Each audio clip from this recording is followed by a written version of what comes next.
Hey, this is Dave Hooke with Hooke and Eckman Realtors and the Dave Hooke team out of South Central Pennsylvania. This is a business building video blog for agents and teams looking to learn and share and grow their business. On today's video blog, we're going to answer the question, are Zillow and Realtor.com leads worth the money that we spend to try and get that business? Stick around to find out.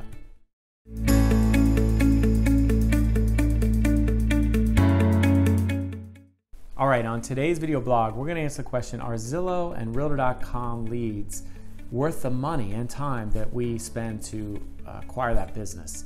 So it's important to remember that tracking is critical. And we've done a lot of tracking and have a lot of data accumulated over the last few years on all sorts of internet business and other types of business and what the return on investment is for those types of businesses. And Realtor.com and Zillow is no different. What we've learned is, number one, Realtor.com and Zillow business is market specific. So the price per inquiry here in South Central Pennsylvania is going to be vastly different than the price per inquiry in another market.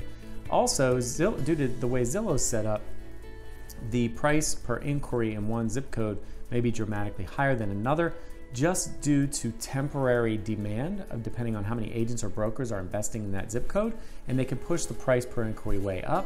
And Zillow is contract free right now, so if you keep an eye on it, you can watch the price per inquiry and you can move your expenditure, your investment elsewhere. So all of those things are important to keep in mind when investing in this type of business.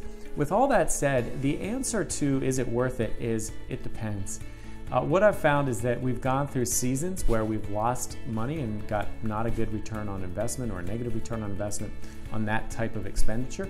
And we've gone through seasons when we've had a positive return on investment. And here was the difference. If you Google MIT lead response study, you'll get a PDF of an internet lead response study that was done by MIT. It's a super robust study and it's really interesting.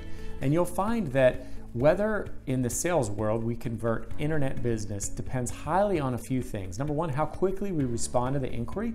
Number two, what methods we use to respond to the inquiry. And number three, how often we follow up on the inquiry after the inquiry is made. So let's talk about number one. According to that same study, it's critically important that we respond within 5 minutes of when the inquiry happens. Every minute that goes by after 5 exponentially decreases the odds that we're going to convert that business to a relationship.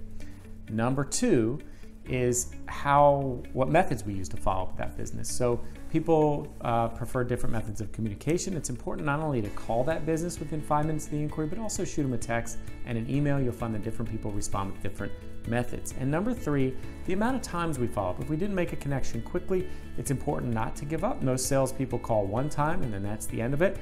The same study showed that a minimum of 10 times is required in order to capitalize on the highest probability to convert that business. And it's recommended that those 10 inquiries or 10 follow-ups are made on that inquiry within about 12 to 15 days of when the inquiry was made. So again, what we found is that sometimes we earn a positive return on the investment depending on what the price per inquiry is in that particular area or zip code at the time, so we got to watch that, but also how well we're doing with the follow-up. We find that in certain seasons we're not good at following up, we have a lot of appointments, we're juggling a lot of balls, and so our return on investment goes down or potentially into the negative. On other times when we're really on top of our game and watch things closely, we can respond quickly and increase the probabilities that we've got a good return on investment, which we've done that in the past as well. I hope this was helpful. If you have anything to add or anything to share, I'd love to hear from you at the information below and learn a little bit about any tips and tricks you have on this particular topic. Thanks as always for watching my video blog, and we hope to hear from you soon.